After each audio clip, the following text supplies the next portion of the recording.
Power star Puneeth Rajkumar movie journey ನಮ್ಮ ಕನ್ನಡ ನಾಡಿನ ಹೆಮ್ಮೆ.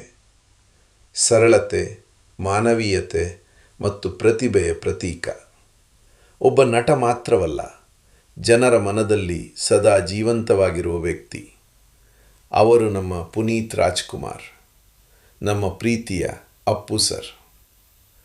1975 ಮಾರ್ಚ್ 17ರಂದು ಜನಿಸಿದ ಪುನೀತ್ ರಾಜ್ಕುಮಾರ್ ಕನ್ನಡದ ಮಹಾನ್ ನಟ ಡಾಕ್ಟರ್ ರಾಜ್ಕುಮಾರ್ ಅವರ ಪುತ್ರ.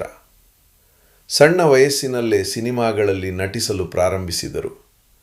ಬಾಲನಟನಾಗಿ ಅವರು ಮಾಡಿದ ಚಿತ್ರಗಳಲ್ಲಿ ಬೆಟ್ಟದ ಹೂವು ಸಿನಿಮಾದಲ್ಲಿ ಅಭಿನಯಕ್ಕೆ ಅವರಿಗೆ ನ್ಯಾಷನಲ್ ಅವಾರ್ಡ್ ಕೂಡ ದೊರೆಯಿತು. ಅಂದೇ ಕನ್ನಡ ಚಿತ್ರರಂಗಕ್ಕೆ ಒಂದು ದೊಡ್ಡ ತಾರೆ ಹುಟ್ಟಿತ್ತು. 2002ರಲ್ಲಿ ಬಂದ ಅಪ್ಪು ಸಿನಿಮಾದ ಮೂಲಕ ಅವರು ಹೀರೋ ಆಗಿ ಪ್ರವೇಶಿಸಿದರು. ಆ ಸಿನಿಮಾ ಸೂಪರ್ ಹಿಟ್ ಆಯಿತು.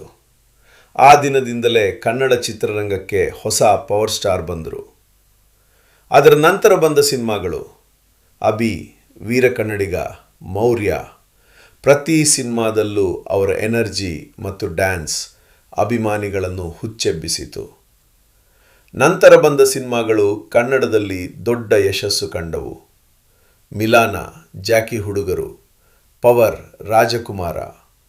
ಈ ಸಿನಿಮಾಗಳು ಅಪ್ಪು ಸರ್ ಅವರನ್ನು ಕನ್ನಡ ಇಂಡಸ್ಟ್ರಿಯ ಪವರ್ ಸ್ಟಾರ್ ಆಗಿ ಸ್ಥಾಪಿಸಿತು. ಸಿನಿಮಾಗಳಲ್ಲಿ ಮಾತ್ರವಲ್ಲ, ನಿಜ ಜೀವನದಲ್ಲೂ ಅವರು ಹೀರೋ ಆಗಿದ್ದರು. ಅವರು 1800ಕ್ಕೂ ಹೆಚ್ಚು ಮಕ್ಕಳಿಗೆ ಶಿಕ್ಷಣ ನೀಡಿದರು. ಹಲವಾರು ಸಮಾಜ ಸೇವಾ ಕಾರ್ಯಗಳನ್ನು ಮೌನವಾಗಿ ಮಾಡುತ್ತಿದ್ದರು.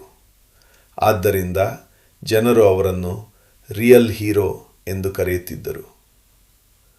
2021 ಅಕ್ಟೋಬರ್ 29ರಂದು ಪುನೀತ್ ರಾಜ್ಕುಮಾರ್ ನಮ್ಮನ್ನು ಬಿಟ್ಟು ಹೋಗಿದರು.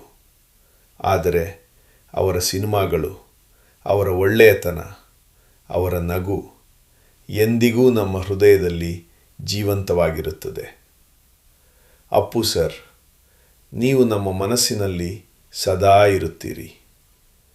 ಅಪ್ಪು ಸರ್ ಅಭಿಮಾನಿಗಳಾದರೆ ಈ ವಿಡಿಯೋಗೆ ಲೈಕ್ ಮಾಡಿ ಮತ್ತು SK1208 ಸ್ಟುಡಿಯೋ ಚಾನೆಲ್ಗೆ ಸಬ್ಸ್ಕ್ರೈಬ್ ಮಾಡಿ. ಅಪ್ಪು ಸರ್ಗೆ ಒಂದು ಕಮೆಂಟ್ ಮಾಡಿ. Happy birthday to Karnataka Ratna power star Puneeth Rajkumar sir.